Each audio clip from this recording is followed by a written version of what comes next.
was born loving cars. My parents always told a story where I drove my bottle up and down my crib when I came back from the hospital. So it was like I immediately was fascinated with cars from a very young age.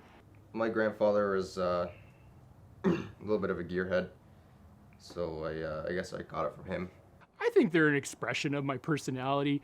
I'm kind of a strange guy, and all my cars are kind of weird. I really like strange engine swaps. That's one of the things that I like. Like, I guess this is a British car, and it's got a Japanese engine in it, and that's a little economy car, and it's got a 8,000 RPM V6 in it, and then the Mustang has got the Nissan swap. I kind of like mixing and matching, and As cliche as it can sound, it's a style of life.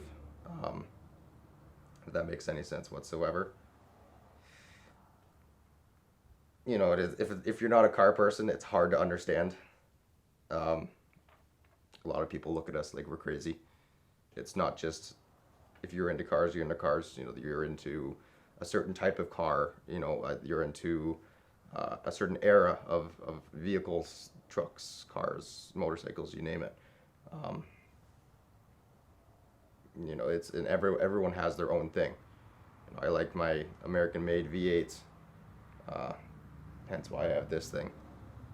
You know, with it, 99% of the time, it's the thing that matters the most to them. You know, driving it as a escape.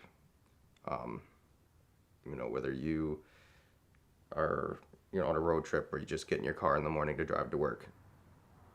And it's a happy feeling. It's a good feeling.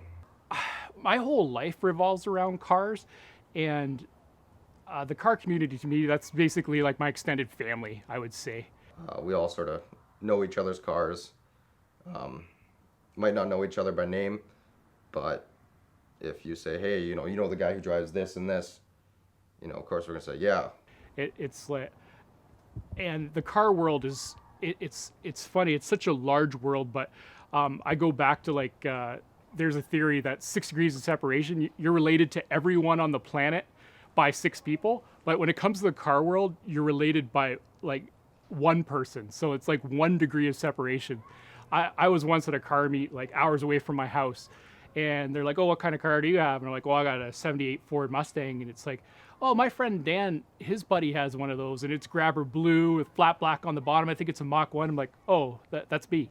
Right, for us, rather than going out and throwing the football around, we would go to a parking lot, relax, talk to each other, you know, meet new people, see new cars. It's what we enjoy to do. It's what you like to do. The thing about a car meet is anybody can come out and they can look at the cars, and even if their car isn't $1 million show car, they can at least that when the car meets that I used to run, I had no rules. It's like if you wanted to bring your car out, you could bring your car out. If it was your mom's Camry and it was 100% stock, I didn't care. Or if it was a $200,000 street rod that just won, you know, the Riddler Award, you could bring that too. But like, I wasn't really concerned about the cars per se. It was more about the people.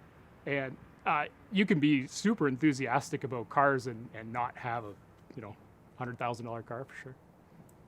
You know, I'll walk to a car meet if I have to. Right, like it's, you know, it's just what we love doing, right? And it's a part of our lives.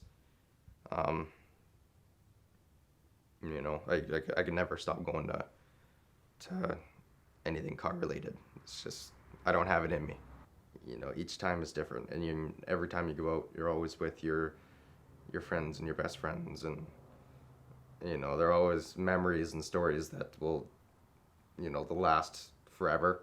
Most of my friends all have mortgages and minivans now, and honestly, there's a few of us that still have cars, and the thing I enjoy the most is really just going out for a drive with my friends. We'll hit all the like the curvy back roads, and some of my friends know these roads so well that they can loop one road to the next, so it's just a continual, like, you know, 90-degree right, 90-degree left through beautiful scenery. And like, honestly, that's where my love is now, is just driving them. But at the end of the day, most people really they don't care what people think of their cars. You know, they do what they want to them, because it's what they love doing. I had a Crown Vic, and that was one of my first cars, and I beat the crap out of it, but I loved the thing to death. You know, it had the interior tore out. The thing was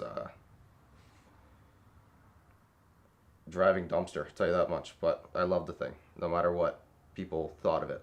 Now that I'm older, like, none of that matters to me at all. It's more about the people I meet, the experiences I have, and just going out and having fun and driving them is basically where my passion is now. I think everyone names their cars, whether it be, you know, out loud or in secret. Some are hilarious, some are mundane. You know, my Crown Vic, big car. It was a boat. It was a land yacht, and it was not a pretty vehicle, but her name was Princess, and you know, everyone knew that was the car's name. You know, a lot of people get creative with it. You know, for the most part, we're just doing what we love.